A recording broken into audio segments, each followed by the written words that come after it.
right from the start. To read Deuteronomy 32, verse 46 to 47. And the Yahweh said unto them, Set your ears unto all the words which I testify among you this day, which you shall command your children to observe to do, all the words of this law. For it is not a vain thing for you, because it is your life. And through this word you shall prolong your day in the land, whatever you go over Jordan to possess it.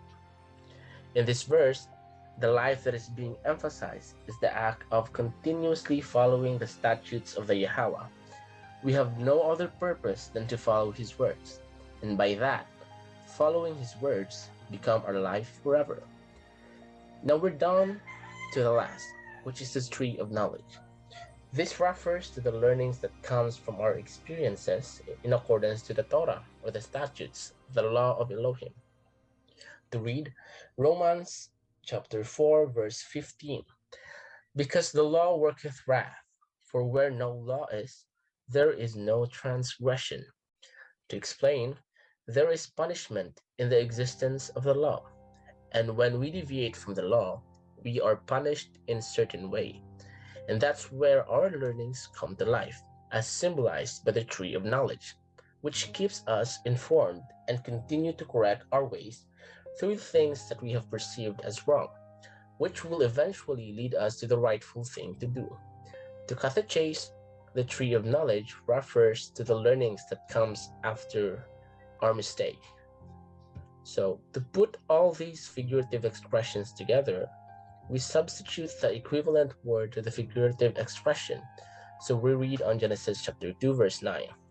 And out of the ground, which refers to person or human, made the Elohim to grow every action that is pleasant to the sight and good for food, good to be followed or to be instilled.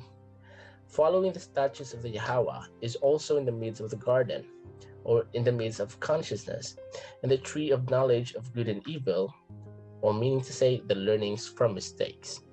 To make it simple, this particular verse meant that out of man, the Elohim have nurtured actions to spring out that is pleasant and meant to spring out deeds that is pleasant and meant to be followed. And that is through following the statutes of the Yahweh in the midst of a man's consciousness. And in that consciousness is also the place where the man will know good from evil through his learnings from his mistake. So to repeat, out of us humans, the Elohim have planted good deeds to us which bore good results that is meant to be instilled in our hearts. And that is by following the laws of the Elohim. And in the depths of our consciousness, we will know right from wrong through using the learning guided by our experiences and by the Torah. At this point, we will continue to verse 10 to determine the four rivers mentioned before. To read, and a river went out of Eden to water the garden, and from there it was parted, and they came into four heads. Now let's define the word which have figurative expressions. The first word is river, which means life, or the wisdom system, the Torah. Second is the phrase water the garden, meaning to say to evoke the feelings of a man or to make man conscious. So these are the following verses that supports the figurative expressions of these words. So let's go through the word river first, connoting to life or wisdom. To read, Sirach chapter 24, verse 23 to 25. Wisdom is the covenant of the Most High, the law that has been delivered by Moses from the covenant of the Yahweh. It is from the law where wisdom rises, overflowing like the river Pison and like the river Tigris in the first springtime. The Elohim provides understanding deep as the Euphrates, or like the river Jordan at the time of the harvest. The Elohim pours forth understanding like light, as does the Gihon spring at the time of grape harvest. In this verse, the four rivers were mentioned, And in this verse, the rivers were compared to that of the wisdom, which comes from the covenant of the Yahweh during the time of Moses. In other words, the rivers were wisdom from the Yahweh, the righteous, the information. When it comes to the phrase, water the garden, it can be read on John 7, verse 38. He that believes in me, as the scripture have said, rivers of living water will flow out from within him. From this verse, it is implied that those who are following the law, wisdom will evoke the feelings of man to make him preach out the word of life. To relate and put all these figurative expressions together, it would look like this. And a wisdom went out of the consciousness to evoke the feelings of a man, and from there it was parted into 4 systems. Now let's continue to verse 11. The name of the first river is the Pishon. It flows around the entire land of Havilah, where there is gold. We just want to clarify first that the place Havilah reflected has no connection to Havilah, the son of Joktan, because at this time, Joktan was not yet born. So we are going to define the river Pishon in the metaphysical aspect. It is defined as great outpouring, fully diffused, spread out, real existence. So these are the meanings that is described to the river Pishon. However, the meta definition of Pishon is that it is descriptive of spirit at work in man's consciousness, a spirit diffusing its ideas of intelligence and light, and the activity of divine ideas in their fullness. Now, the river Pishon is described as the one that covers the entire land of Havilah. Now, Havilah represents the unity of the elemental aspect of life, a virtue that arises from challenges or hardship. Moreover, the gold that is being referred to is the treasures that is within the temple of our mind or consciousness that comes from the spirit.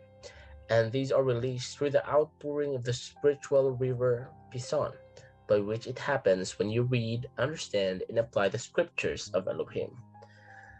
To check that, we read on Exodus 19, verse 5. Now therefore, if you will obey my voice indeed, and keep my covenant, then ye shall be the peculiar treasure unto me above all people, for all the earth is mine. This verse is proving to us that humans are considered as treasures when we keep Yahweh's covenant. And when we keep his covenant or apply the laws in our life, the spiritual river Pishon will come to work to release these treasures in our consciousness, making ourselves a precious gems in the eyes of our Almighty. So to summarize, the river Pishon is not to be taken literally, but rather it is the flow of knowledge inside a man's consciousness that is created by the Elohim when the man begins to read, understand, and apply the laws of the Bible. So let's continue to verse 12. That land's gold is pure, and the land also has sweet-smelling resins and gemstones. Just like before, we will unravel the figurative meaning of the words in this verse. So first, land's pure is gold. The phrase refers to the original image of man that is created in the likeness of Elohim. Meanwhile, sweet-smelling resins refers to the good deeds offered to the Almighty if a man have reverted into the original image, which is the likeness of the Elohim. So these are the verses that support this claim. So first, let's read Genesis 1, verse 27. So the Yahweh created man in his own image, in the image of Elohim. Male and female, he created them. So in the previous discussion, we are already aware that we become the most precious treasure when we follow the laws of Elohim. We become his own image. That is to become righteous. And being righteous is the purest form of man.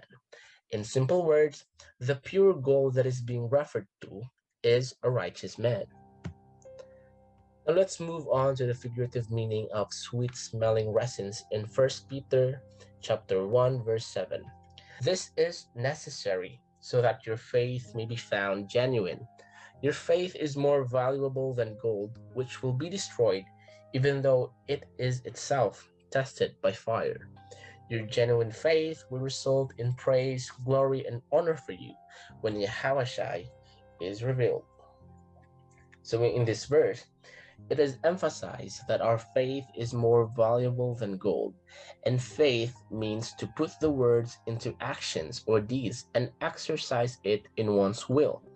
We, having the faith, will be tested by fire, meaning to say that we will face different challenges, and despite that, if we have successfully retained our faith in spite of the challenges, then we have become an offering to the Yahweh. Next is, we continue to verse 13. The name of the second river is Gihon. It flows around the entire land of Cush. Now, the land Cush have no connection with the son of Canaan, since this existed before Canaan was born. By definition, the land Cush refers to as the darkened thought of a man that influences his activities, meaning to say that the Cush is the place of consciousness where dark thoughts begins. Now let's also define the metaphysical definition of the river Gihon. It is described as bursting forth, gushing, or whirlpool.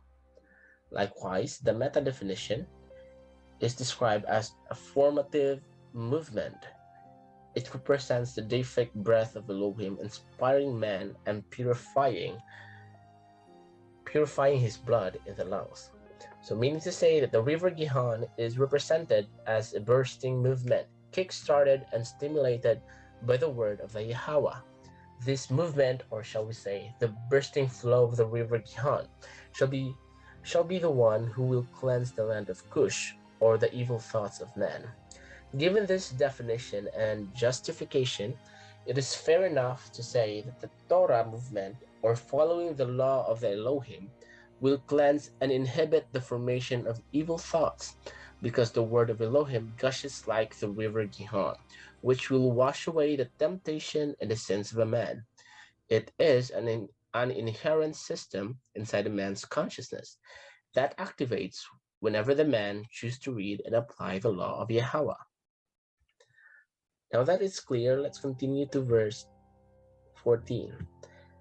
And the name of the third river is Hiddekel, that goes towards east of Assyria, and the fourth river is Euphrates. So this is the metaphysical definition of Hiddekel. It is described as swift propagator, universal generative fluid, quick flowing, rapid stream, and rapid spirituous influx. The meta definition of Hiddekel symbolizes the spiritual nerve fluid that the Elohim is propelling throughout the man's whole being continually.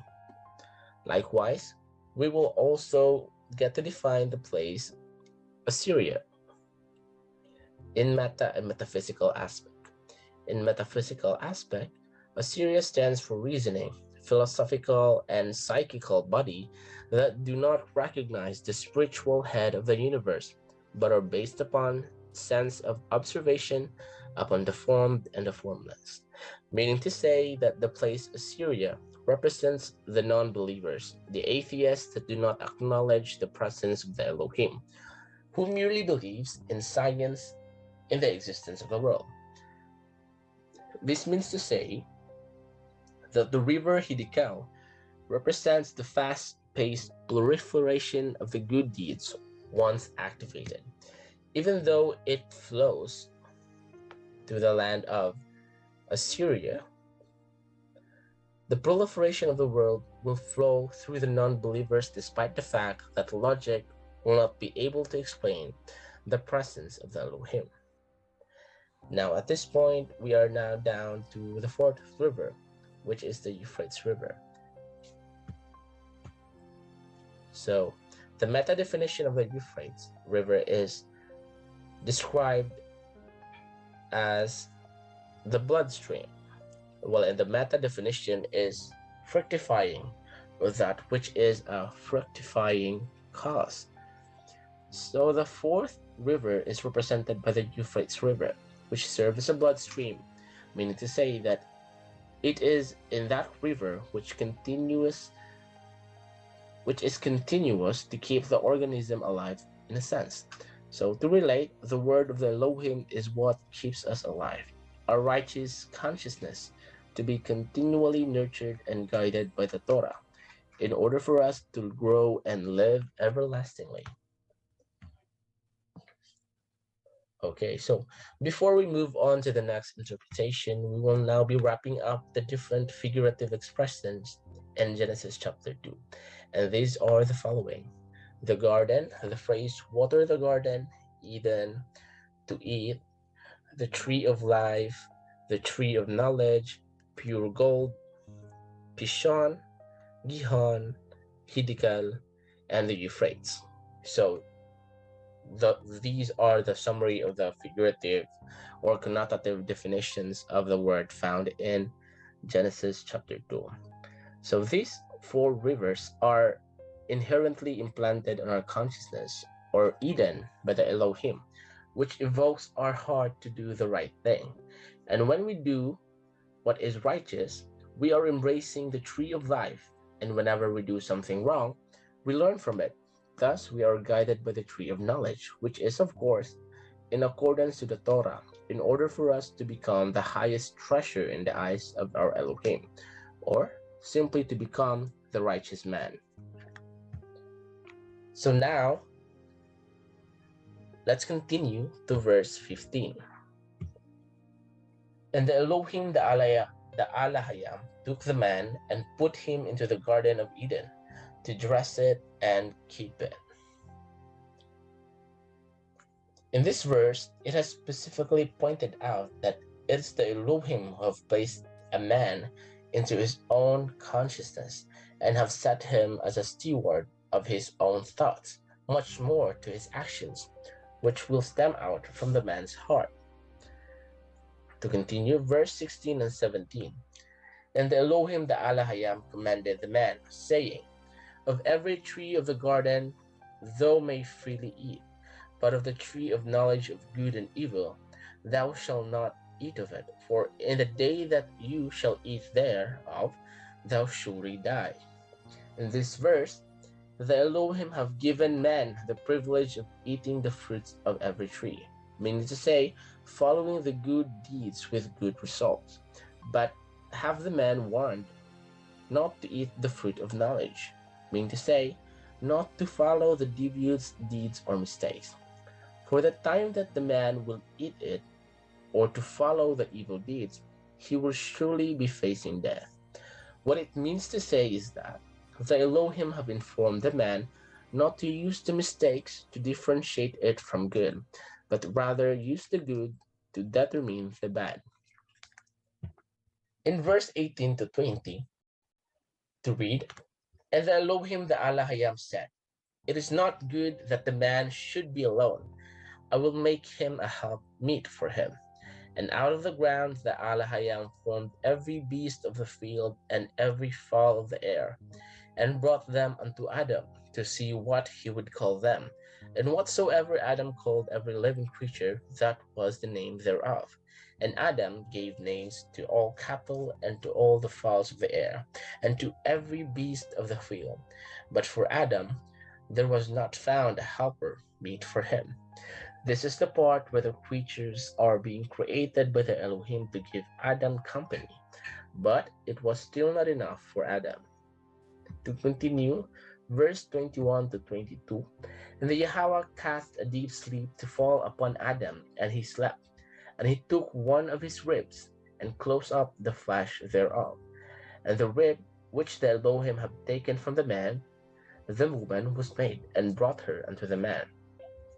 To explain, starting from verse 18 to 22, it has been implied that every living creature has its own partner to reproduce.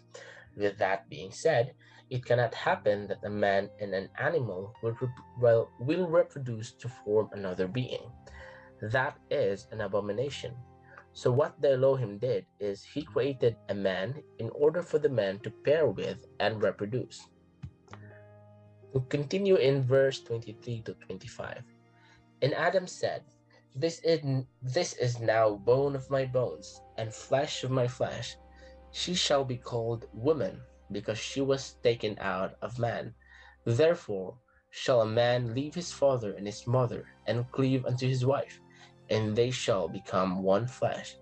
And they were both naked, the man and his wife were not ashamed. Given this, a man is meant for a woman, and a woman is meant for a man. That is the will of the Elohim, and nothing else. Not a man for a man, or a woman for a woman, neither does a man or a woman for an animal. So, this is where Genesis chapter 2 ends. Now, it is the time to answer the main questions for this chapter. So, what is Eden? Eden is the consciousness of a man. Where is the Garden of Eden? It is found in the fullness of a man, which is already given, a built-in feature of a human as designed by the Elohim, or in other words, the consciousness of a man. What is the tree of life?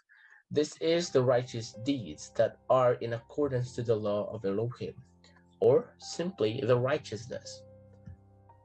Where can the tree of life be found? It is found in each of us, only that some fails to acknowledge the presence of it. So there are the tree of life is found in every human, in every man, only that some are refusing or denying, maybe ignorant about it, about the presence of the tree of life in their own will. Next, what is the tree of knowledge and where is it? So these are the learnings that we stumble, which leads to us in knowing good from evil. Where can the tree of life be found? It is found in the choices in our everyday life. And lastly, what are the rivers that is divided into 4 parts? It is the Pishon, Gihon, Hiddekel, and the Euphrates, which have different connotative meanings, which has a respective influence on how the divine information or the word of the Elohim is interpreted by our brain. In short, the divine word of the Elohim have this respective effect when our brain processes it, with which it is divided into 4 parts. The consciousness of a man lies on the brain, and the brain is divided into 4 parts, namely frontal, parietal, occipital, and temporal lobes. So these are what represents the 4 rivers mentioned, respectively. So this is where we conclude our Torah study. Pagkatapos kong masabi ang lahat ng Thank you, my dear brothers and sisters, ito ang for your punto. attention. Natakot ka sa tunay na Elohim at sundin mo ang mga utos mo. Dahil ito ang obligasyon ng tao. Dahil hahatulan ng tunay na Elohim ang bawat gawa. Pati na ang lahat ng nakatago, kung ito ay mabuti o masama.